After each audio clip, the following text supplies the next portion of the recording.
Hello and welcome back to No Bullshit. Today we turn to talking about the comedian, actor, and more recently, director and writer Jordan Peele. This multi-talented, newly anointed Hollywood darling has been the talk of the town since his directorial debut movie, Get Out, became a smash hit with critics in early 2017. And while that flick pushed the line a little bit, and some might even consider it a little bit race-baity, but it still was well done, enjoyable, and an interesting new premise many can appreciate. Even people on our anti-SJW side might like it. And this movie is what led to Jordan Peele even winning the Academy Award for Best Original Screenplay, something which many labeled as the first African American to win that category. So we can clearly see a running theme going on here. Jordan Peele makes movies focused on race. Then he gets awards and accolades because of it, and lots of ass pats from Hollywood. Not surprising coming from the white guilt-ridden producers in that town, in Tinseltown, who desperately try and virtue signal in situations like this every chance they can get. So with that said, it's really no surprise that Jordan has continued this race-based behavior, and in fact, things have even gotten worse this year, as his new Us movie has been released, and he's been making the rounds in interviews and press tours. You see, that's what brings us to today's story, where Jordan Peele has gone so far with his pro-black, anti-white filmmaking, he's even gone so far as to say he won't cast white people as his lead characters. And to make matters even worse, as expected, liberals in Hollywood and the media outlets, they're going right along with this, even supporting this kind of heinous and overtly offensive behavior. For more details on these anti-white comments, let's turn to an article about the story called Jordan Peele Isn't Interested in Making a White Dude the Lead Anymore. This should be good. Let's go ahead and check it out. In a time when Hollywood is attempting to rectify its rocky past with more diverse representation, Jordan Peele is leading the cause. According to The Hollywood Reporter, the 40-year-old director of Get Out and Us sat down with a group of students at the Upright Citizens Brigade to discuss the Hollywood landscape and his role as a filmmaker. But when it comes to casting, he said, "I don't see myself casting a white dude as the lead in my movie. Not that I don't like white dudes, but I've seen that movie." The director and producer, who is currently celebrating the highest grossing first weekend for an original horror film, has carved out a powerful role for himself in Hollywood. Peele's projects are proving that both horror film and black leads are profitable for theaters, in an increasingly bleak time for the movie theater industry. "The way I look at it, I get to cast black people in my movies," Peele said, in reference to his casting choices. "I feel fortunate to be in this position where I can say to Universal, I want to make a $20 million horror movie with a black family. And they say yes." Oh, wow. Let me go ahead and clap.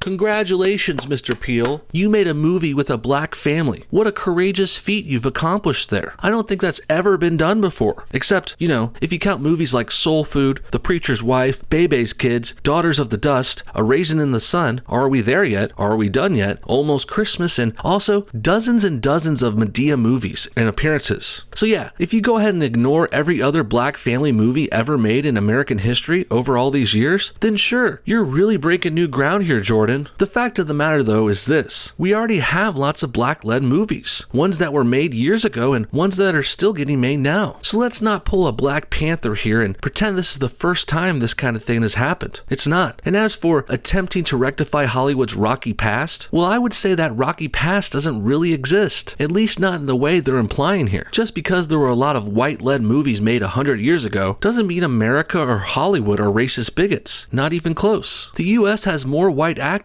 because there's more white people here. It would actually be weirder if we didn't have our people acting in our own movies. And I'm willing to bet if we did use, say, all black actors, well, social justice warriors like Jordan Peele would say that's racist too. Something, the Hollywood plantation system, or something like that. That's what these left-wing lunatics would say then. And I have to say, this anti-white racism really isn't too surprising coming from someone like Jordan Peele anyway. He is half white himself after all. And as we've seen over the years, mixed half-black guys like this are typically the most racist and anti-white people out there. It's like they despise part of themselves or something, or it's like they're trying to win their deadbeat black father's respect by hating on white people. That, and they're trying to prove their blackness by bashing white people too, like that will get them in with the full blacks or something or the other. It really just seems petty and offensive to me though. Can you imagine what would happen if the shoe was on the other foot here? If a white person said they would only cast whites, these same liberals and article writers would castrate that person on the spot. But for some reason, let's call it double standards, well, saying you will only cast blacks and no whites is a-okay. It's encouraged even, according to the social justice warriors. And Jordan's backstory makes this seem worse and worse too, the more you look into it. Not only is he half white himself, Jordan was also raised by a single white mother. Not to mention he also ended up marrying another white woman as well. So yeah, this anti-white bigot has a white mother and white wife. And also, to put some icing on this cake, as I mentioned before, Jordan Peele was abandoned by his black father, but for some reason in public, he hates on whites like his family members who stuck around, while also trying to identify and pander to blacks, the side of his family that abandoned him. You really can't make this kind of hypocrisy up. And now, I can see why this guy makes everything about race, and I can also see why he's so confused about who's good and who's bad. Though Peele's contributions have helped progress the industry, there is still a huge deficit in on-screen representation. According to a study from UCLA, minority leads made up a total of 13.9% of top movies in 2016. For reference, minority Americans make up about 40% of the population. For over an hour, Peele took questions from the group, adding that his big plan as he was making his way through the industry was to become a producer, noting these producers are making these decisions about art and comedy and they don't know anything about art and comedy. And if an opening weekend of more than 70 million is any indication, it looks like Peele is off to a damn good start. And well, I'll admit, sure, Peele and his movies are doing great, and he's not a bad guy all the way through even. I would just say Jordan is a bit misled and misguided, and certainly he has issues with his own race and identity too. I'm glad he's found an artistic outlet that can help him cope and manage with this too, but this doesn't mean I will just stand here and take it when he bashes white people over and over again. And as for the supposed deficit in on-screen representation, well, that's just bullshit too. That's SJW propaganda, something we've debunked for years now too. If minorities only make up 13% of the leads in the top movies, that doesn't mean they aren't in leading roles in a proper or proportional amount. That means they are in 13% of the top movies, the most popular and critically acclaimed ones. So if they want to increase that percentage, like what Jordan Peele and this article claim, casting more and more minorities for no reason won't really fix that. What they need to do is make better movies with minorities. Or the minorities need to get better at acting and directing and writing. Or, of course, you could encourage people to buy tickets to more of their movies too. So essentially, this premise is misleading and being used to try and oust white people from leading roles unfairly, even though the movies with whites are the ones that are the most popular, and that's what everyone wants to see. They're in the highest demand. So unless Hollywood wants to start making less money, they should really stay away from this stupid, low IQ SJW advice. Next, let's turn to some more supporters of Jordan Peele and his overt anti-whiteness. The Young Turks decide to chime in on this story with their amazingly unself-aware video called "Jordan Peele's White Actor Casting Comments Should Be Applauded, Not Attacked." Well, that's an interesting take so far. Let's see what else they have to say.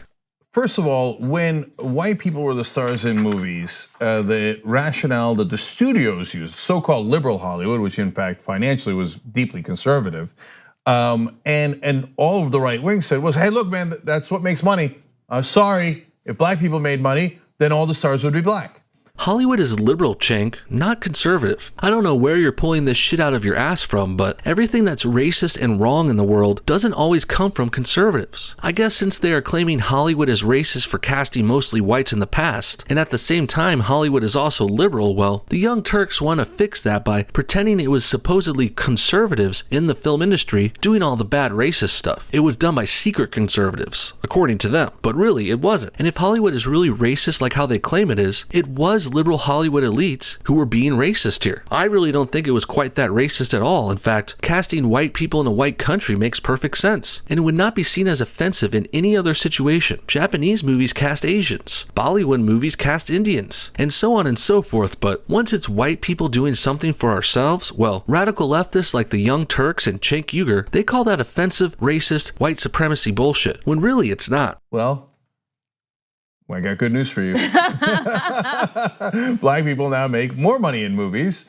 Movies directed by black people, movies starring black people. So you got, first of all, we already knew it, but it was Hollywood's entrenched conservative nature, and I'm being polite in using those words. No, you're not, Cenk. You're being a liar using those words. There's no secret Hollywood conservatives doing all the racist stuff. I know that's a convenient scapegoat for you right now, and it helps you protect your fellow Democrats in Hollywood, but it's just not true. And you know what else isn't true? The other statement he just made about black movies and them making more money now. Sure, there have been some big black hits lately, like the Jordan Peele movies we mentioned before, and of course, last year's Black Panther, but Black Panther wasn't even the highest grossing movie last year. Infinity War was, and guess what? It was mostly led by white actors. In fact, besides Black Panther being at number 2 on this top 10 list, almost all of the rest of the top 10 money-making movies from last year were led by white actors. Not that I would normally make it a competition based on race like this, but if Cenk and the Young Turks are going to lie about it, then yeah, I'm going to have to call them out. That led them to not having black star in movies when it was obvious. Look at Medea would make these movies, the Medea series were made for like $1.50, and they'd all make unbelievable amounts of money. They're like, oh no, ignore the audience, ignore the audience. He bought a movie studio.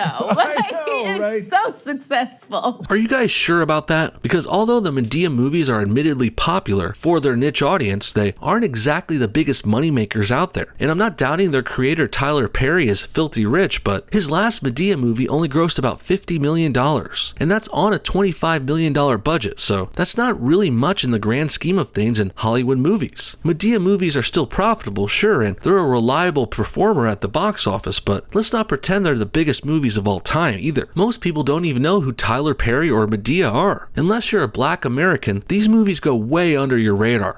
I was thinking, Jesus, how do I get in the movies? Because if you make movies that star black people, it's gonna make unreal money, right? So finally, they do Black Panther, and it breaks all the records. And they're like, oh, yeah, maybe we should try that again, right? And then obviously, Jordan Peele has these 2 giant breakout hits. So yeah, I think you get my point here. White people are bad and blacks are good. And for some reason, it's okay to be racist to whites, but not to blacks or browns or minorities. Genius idea, guys. And now I can see why the social justice warriors and shows like the Young Turks are in such a decline now. Americans are getting sick of their gross and overt anti-white racism, and their constant double standards are starting to become insulting too. In the end, Jordan Peele can cast whoever he wants in his movies, and I really don't mind him choosing all black leads either, but did he really have to say it like this so blatantly and obviously? Another black director, Spike Lee, has been doing the same thing with his casting for a while now. He's only been casting black leads for decades now, but at least he didn't come out the gate saying something so brazen like what Jordan Peele did. And Spike Lee has certainly said worse since he's become popular, but I think you get my point. If you're going to do black or brown or white-led films, just do it, like Nike says. And there's really no need to come out and say this shit publicly to try and virtue signal. And worst of all about all of this, like I said before, you know that left-leaning SJW types like Jordan Peele and the Young Turks, they would never let this slide if someone said, hey, I'm not going to cast black people. I've seen their movies and I won't cast them in mine. That would cause a riot in the streets. And left-wing news outlets like this would have a field day with someone who said that. And this just goes to show how stupid and hypocritical all these people are. What do you guys think? Were Jordan Peele's comments about not casting whites offensive? Do you think a white director would get this kind of praise if they said they wouldn't cast blacks? And what do you think about Jordan Peele's mixed background? Do you find it strange that he loves, lives with, and marries white people while also bashing them publicly? And also, he tries to act all woke and black even though his African American father abandoned his family when he was young. Comment your thoughts on everything below, and thanks for watching No Bullshit. Hit that like button if you enjoyed this video, and we'll see y'all next time.